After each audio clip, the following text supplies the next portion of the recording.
Sobrang lakas yung binigay sa akin ng Salbeo. Nakakabangon ako, nakakaihi na ako, hindi ko na ginigising yung kasama ko. Nakakatayo na ako ng sarili ko, natanggal yung lahat ng kumikirot ko dito. Lagi kong hawak yan, lagi kong hawak. Yun yung binigay sa akin ng Panginoon na talagang lumakas ako.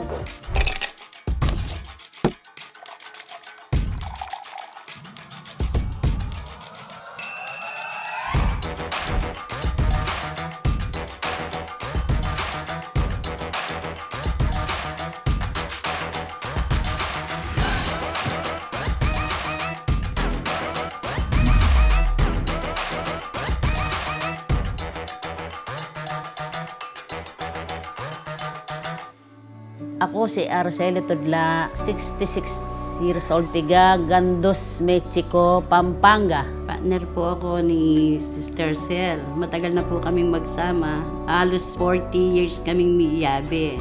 Giniga-naganang kaya naging biyan na akong mikibalo. Tanyang may kumpisayang may kasakit. 2 years na sigurong masakit. Iba-iba yung mga doktor na humawak sa akin, 3. Sabi ng doktor kong isa, may pneumonia raw ako, tapos tumaas yung sugar ko. Balik-balik kami king hospital, palaging confine. Sakit yun dahil may ganaganang doktor, pintalan may magkasakit niya. Katakot-takot na maraming gamot yung ibinigay sa akin, mga capsule, 14 klase. Iba-iba na talaga sa katawan ko. Talaga nahirapan ako sa mga nilulunok kong gamot. Iyaring kagaling, hanggang inibisang mamangan. 9 months akong hindi nakakalakad. Andun pa rin yung nararamdaman kong sakit. Sumasakit lagi yung dito ko, yung ilalim ng suso, tapos yung sa tiyan. Hindi ako nakakadumi. Minsan, 5 gabi, hindi ako natutulog talaga. Iniiyak ako pag masakit siya. Malulunos ko kayo, uning pinitang ilalakad.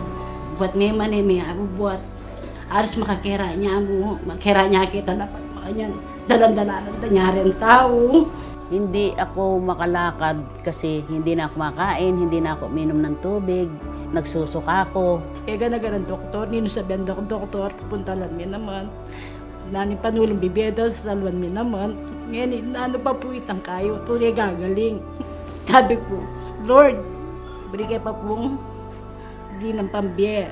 Yung nano po itang dapat siya pong ibiya kayo, ituro yun po, dyan yung pundalan ko mga nano po. Bumunta ako kay Dr. Caranto doon sa Marisol. Banda doon sila Brian nga. Tapos sabi niya, ate, sabi niya may paiinom ako sa'yo, sabi niya. Ano yan? Sabi ko, yun nga raw yung Salbeo. November 16, pinuntahan niya ako dito kasi birthday ko yun. Ayun na binidyo niya ako kay Ma'am Richet. Hindi makapaniwala si Ma'am Richet na yun yung itsura ko, yung naka-wheelchair ako, hindi sa maniwalang ko yun. Ay sabi niya, ni Brian, siya yan, si Ate Cel, sabi niya. Ay, agad-agad ginawa ni Ma'am Richet. Pinadalan ako ng 2 Salbeo. Huwag mong tipirin yan, sabi niya. Sinabi niya kung paano, 3 times a day. Ginawa ko naman yun.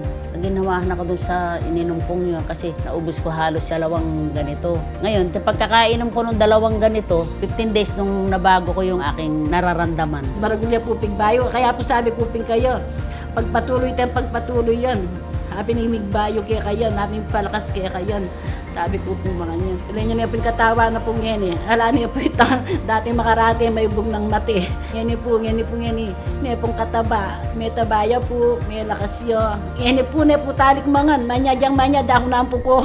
Mangang pamangan kayo. Sobrang lakas yung binigay sa akin ng Salbeo. Nakakabangon ako, nakakaihi na ako, hindi ko na ginigising yung kasama ko. Nakakatayo na ako ng sarili ko. Natanggal yung lahat ng kumikirot ko dito. Lagi kong hawak yan, lagi kong hawak. Yun yung binigay sa akin ng Panginoon na talagang lumakas ako, nagbigay ng lakas ng loob sa akin. Ang Lord pa rin. Tapos, yun, pangalawa nga si Salbeo. Masaya ako na talagang may galing yun. Number 1 yan talaga. The best yung Salbeo. Tuloy-tuloy ako rito sa Salbeo. Ako po si Araceli Tudla at ito po ang aking kwentong Salbeo.